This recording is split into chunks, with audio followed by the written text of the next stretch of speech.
হাজারো সফলকে এইখানে ডেলি, এইখানে যে সফল, এইখানে এই দুনিয়ায় যে সফল, হাজারো জনকে, লক্ষ জনকে ডেলি ফুলের মালা পরানো হয়। কিন্তু আমার আলোচনা এইখানে সফলতা নিয়ে না। এইখানে সফল আপনি কতক্ষণ সফল, কতক্ষণ, এটা আমাকে বুঝান যুক্তি দিয়া। আপনি এইখানে সফল কতক্ষণ সফল, আপনি এখানে কিং কতক্ষণ কিং, আপনি এখানে রাজা কতক্ষণ রাজা,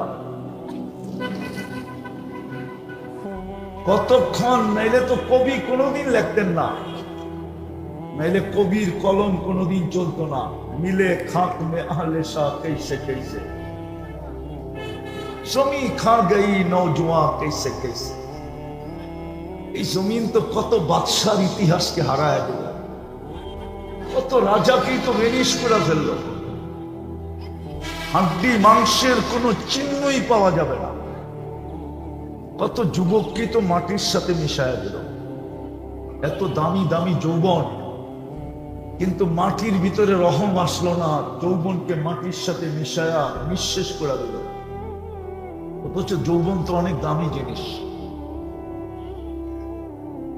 এই জন্যই তো কবি লেখছেন, আজল নে না ছোড়া কিসরা না দারা, মৌত তো কাউকে ছাড়ে না।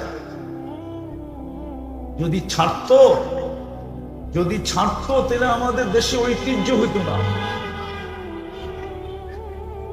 আমাদের দেশে কিছু ঐতিহ্যের, দুনিয়াতে কোনো ঐতিহ্য হইতো না।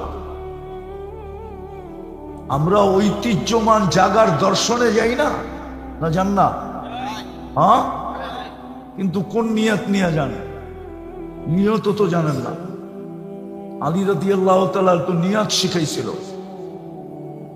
ঘুরতে নিষেধ করেন নাই, বলছিল এই মনোভাব নিয়ে যাও। সোনার গায়ে যান, আমার কোনো আপত্তি নাই, কিন্তু যায়া আপনি ভাবেন ইশাখা কোথায়। আসাম মঞ্জিলে যান, আমার কোনো আপত্তি নাই, কিন্তু যায়া ভাবেন নওয়াব হাসানুল্লাহ কোথায়। বিক্রমপুর যান, আমার কোনো আপত্তি নাই, ডেলি যান, বাড়িঘর বানায় ফেলেন, আমার কোনো আপত্তি নাই, কিন্তু ভাবেন রাজা বীর বিক্রম কোথায়। রাজা বীর বিক্রম কোথায়? রাজবাড়ি যান, আমার আপত্তি নাই, কিন্তু এখানে যে ভাবেন রাজা কোথায়। লালবাগ কিলায় যান, আমার কোনো আপত্তি নাই, কিন্তু যায়া ভাবেন মালিক কোথায়।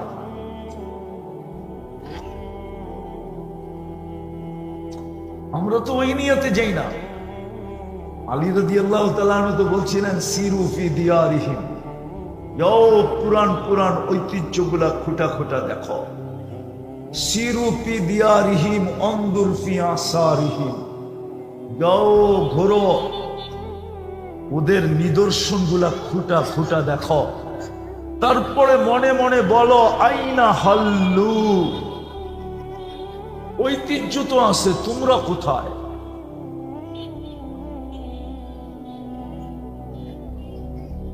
বাংলাদেশেও গণভবন, বঙ্গভবন থেকে বাহির হইলে যেরকম চাকচিক্য চলতে থাকে,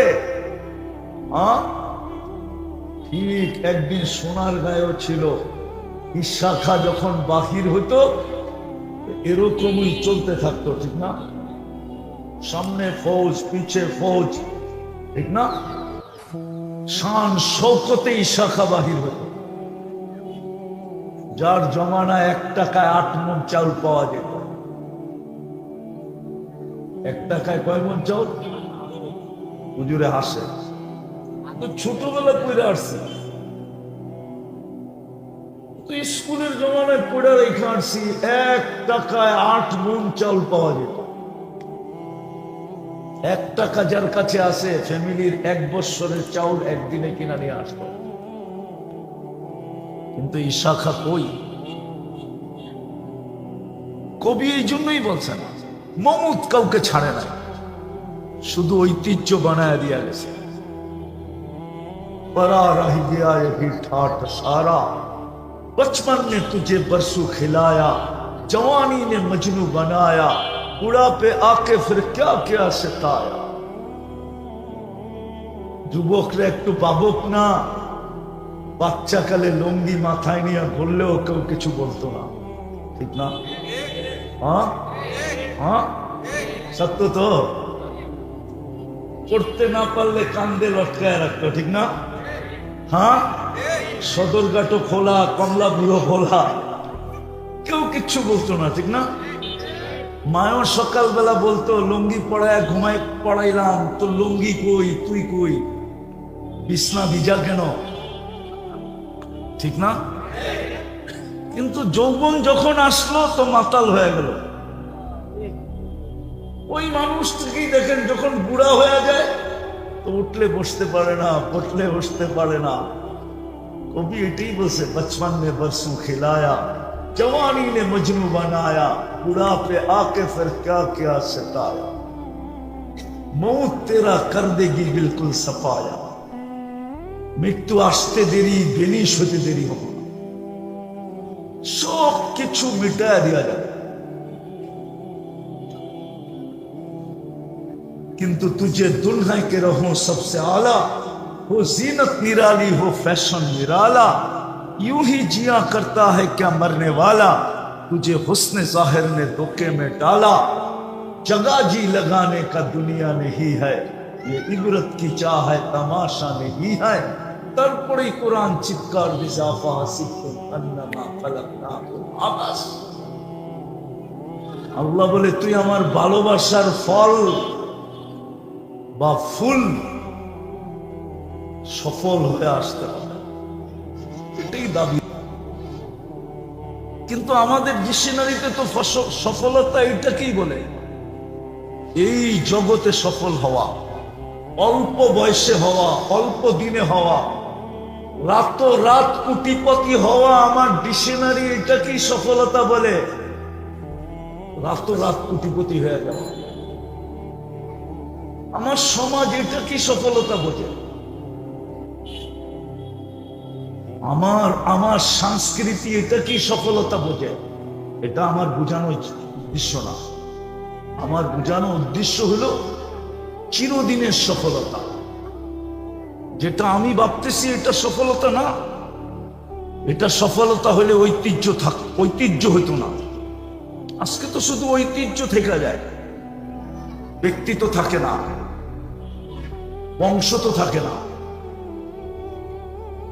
নাইলে আপনি আমাকে দেখান যারা 700 বৎসর রাজত্ব করছে, মুঘলরা এই ভারতবর্ষে, ওদের একজন সন্তান এখনো নাই, একজন সন্তানও নাই। মুঘলদের কোনো সন্তান নাই, একজন ছিল, 2 বছর আগে ওইটা ভেনিস, শুধু একজন সন্তান ছিল, ওর নাম ছিল নিরালে আলম। ও ইন্ডিয়ায় থাকতো না, পাকিস্তানে থাকতো, ও শেষ। কোরআনের কথাই সত্য, ইন্না শানিয়া কাহুয়াল আবতার। আল্লাহ বলে তোকে ভালোবাসার ফুল বানাইছি, তুই বিরোধিতা করে কতদিন চলবি? তোকে ভালোবাসার একক ফুল বানাইছি, একক ফুল। মনে হয় আপনি একক ফুল বোঝেন না আমার কথা। উম্মতে মুহাম্মদী হইতে পারা মানে আপনি আর আমি আল্লাহর একক ভালোবাসার ফুল, ওয়ান পিস, একটাই শুধু পিস আছে। এটা আপনি বিরোধিতা করে কতদিন চলবেন? ভাবতেছিলাম তো এই শুক্রবারের আগের শুক্রবারে, যেই দিন সবচেয়ে বড় ভূমিকম্প আসছিল ঢাকাতে, 5.7, কিন্তু জানি না অভিজ্ঞ লোকগুলা এটাকে 5.7 বলে কেন। আমরা তো এত বড় ধাক্কা জীবনে দেখি নাই। এখানে কেউ বলুক যারা ভূমিকম্প দেখছে, এরকম লড়া কেউ দেখছে? 7.8 তো দেখলাম। 31st নাইটের পরের দিন যেটা আসছিল 2013 কি 14-তে,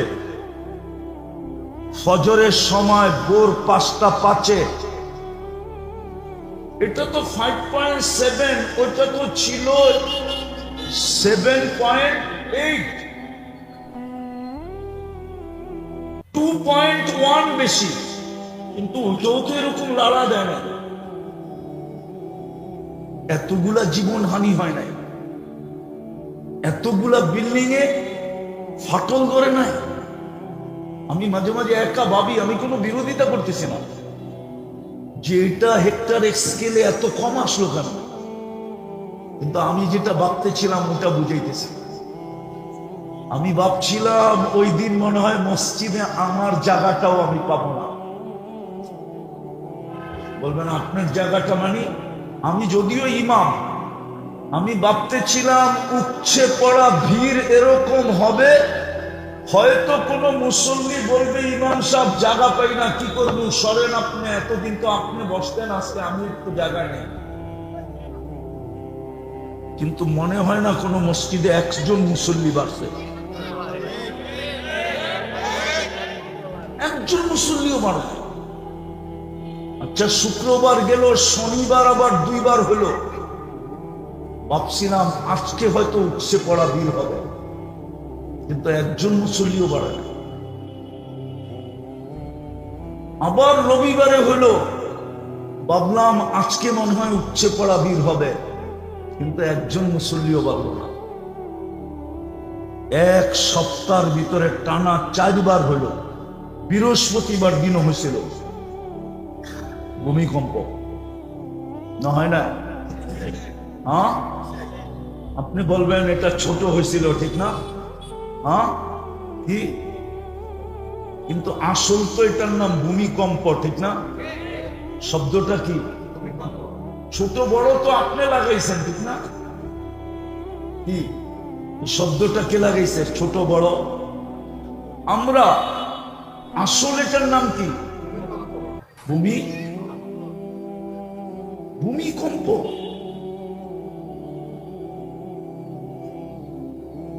সেভেন 7.8 আসলো, একজন মানুষ মারা গেল না। একটা টিনের ঘরের থেকে একটা টিন পর্যন্ত খসলো না।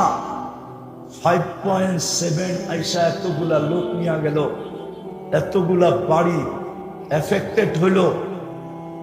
তাইলে বুঝা গেল চাবি উপরে, বুঝা গেল চাবি মিটার, অ্যাক্সেলেটার বোঝেন? গাড়ির অ্যাক্সেলেটারে চাপ দিলেই গাড়ি বাঁধে, সামনের দিকে দৌড়ায়, অ্যাক্সেলেটার উপরে। আমি যেটা বুঝাইতেছিলাম, ভালো মতে বুঝেন, আপনি আর আমি কিন্তু আল্লাহর ভালোবাসার ফুলও ফল। কেননা ফুল হইলেই তো ফল হয়, ফুল না হইলে তো হয় নাকি? হ্যাঁ, ফল আগে আসে, ফুল পরে আসে না, আগে ফুল আসে? তাহলে আল্লাহর ভালোবাসার ফুলও আমি, ফলও আমি, সফল হয়ে যেতে হবে। কসম খোদার, সফল হয়ে যেতে হবে, সফল হয়ে যেতে হবে। আপনি যখন ফুল, আপনি যখন ফল, তো আপনাকে সফল হয়ে যেতে হবে। সফল এই দুনিয়ার সফলতা না, চিরদিনের সফল হয়ে যেতে হবে, চিরদিনের সফল। এই জন্যই কিন্তু আল্লাহ টেন্ডার ড্রপ করছেন, কোরআনে খুঁজলে পাওয়া যায়। এই জন্যই আল্লাহ বলছে, তুই তো আমার ফল, তুই আমার ফুল, ভালোবাসার ফল, ভালোবাসার ফল। আমি তোর জন্য টেন্ডার শো করলাম, ইন্নাল্লাহ হাশতারা, আমি তোকে কিনবো। যদি আল্লাহকে জিজ্ঞাসা করি কি দিয়া কিনবেন? দুনিয়ার মানুষ তো কাগজ দিয়া কিনে। দুনিয়ার মানুষ কি দিয়া কিনে? কাগজ চিনেন? কি? কারেন্সি। টাকা কোয়েন না, কারেন্সি। এক এক দেশে এক এক নাম, ঠিক না? আর ছাপের পার্থক্য, ঠিক না? নামের পার্থক্য আর কি এর পার্থক্য? ছাপের পার্থক্য। আমেরিকা ছাপ দিলে নাম হয় ডলার, ইংল্যান্ডে ছাপ দিলে নাম হয় পাউন্ড, ইউরোপে ছাপ দিলে নাম হয় ইউরো, সৌদি আরবে ছাপ দিলে নাম হয় রিয়াল, মালয়েশিয়ায় ছাপ দিলে নাম হয় রিঙ্গিত, কুয়েতে ছাপ দিলে নাম হয় দিনার, কানাডায় ছাপ দিলেও নাম হয় ডলার, কিন্তু মান কম। অস্ট্রেলিয়ায় ছাপ দিলেও হয় ডলার, কিন্তু মান কম। সিঙ্গাপুরে ছাপ দিলেও নাম হয় ডলার, কিন্তু মান কম। আমরা ছাপ দিলে হয় টাকা, ঠিক?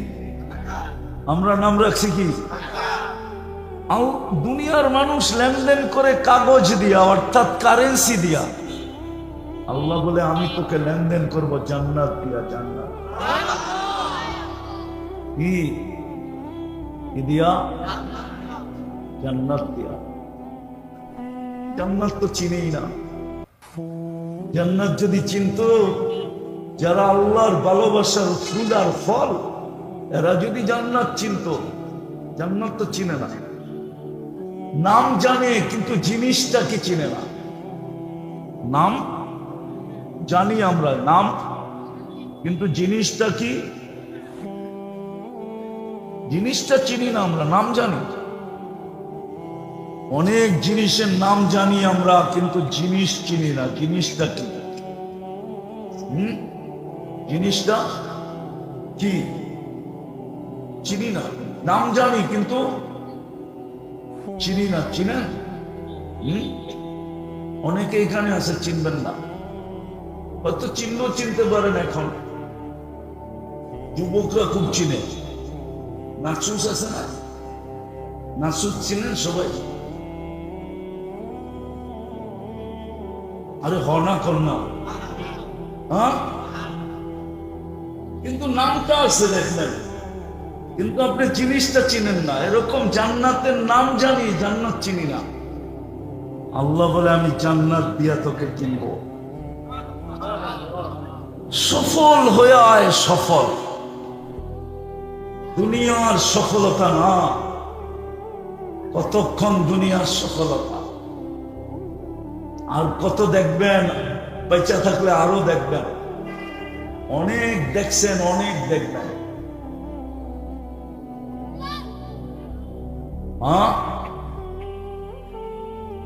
আমি মাঝে মাঝে বলি রাগ হয়ে যাবেন কি? রাগ হয়ে যাবেন কিনা? আচ্ছা, কে হ্যাপি লেখা কাটে কেন? কে লেখা থাকে না হ্যাপি বার্থডে, হ্যাপি লেখা ট্র্যাক্টরে কাটে কেন? কি কি কেন কাটে? ভিতরে কাইটা টুকরা টুকরা করে কেন? হ্যাঁ, আপনাদের অ্যানালাইসিস আমার অ্যানালাইসিস এক হলো না। আমার অ্যানালাইসিস হলো কেকটাকে আইনা রাগ কইরা, যার উপরে রাগ হয় ওকে ছিড়া বিরাট টুকরা টুকরা করে, যে হ্যাপি তো হওয়ার কথা ছিল আমার, আমি তো হইতে পারলাম না, তোর গায়ে হ্যাপি লেখা কেন? তোরে বাড়িতে নিমু, টুকরা টুকরা করে খায়া বেনিশ করে বাড়ি করে দেব। তুই হ্যাপি হইলি কেন? হ্যাপি তো হওয়ার কথা ছিলাম আমি। আমি তো সন্তান নিয়ে হ্যাপি হইতে পারলাম না। ভাবলাম সন্তান আসলে হ্যাপি হব, হ্যাপি তো হইতে পারলাম না। ভাবলাম স্ত্রী আসলে হ্যাপি হব, স্ত্রী আসার পরে তো হ্যাপি হইতে পারলাম না। ভাবলো স্বামী হইলে হ্যাপি হব, কিন্তু স্বামীকে নিয়ে তো হ্যাপি হইতে পারলাম না।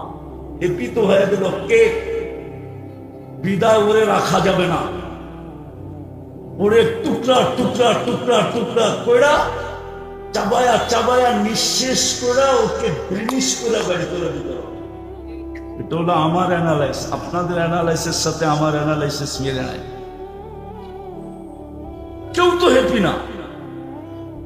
কি হ্যাপি? হ্যাঁ বলেন, হ্যাপি? হ্যাপি? আজ বুঝবি না বুঝবি কাল। যুবকরা তো বুঝে না, খালি ফুল দেয় 14 তারিখে।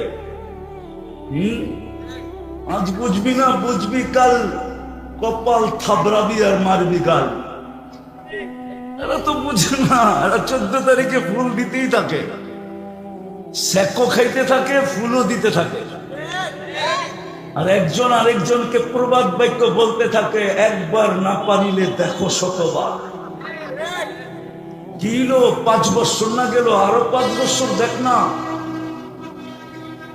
দিতে থাক, হোটেলে খাওয়াইতে থাক, পার্সেল পাঠাইতে থাক, কলিজা ভুনা কইরা দরকার হলে পাঠায় দেয়, টুকটা টুকটা বাড়ি কইরা ভুনা কইরা পাঠায় দেয়। তারপরও দেখ I.U লেখা পাঠাই কিনা, ঠিক না?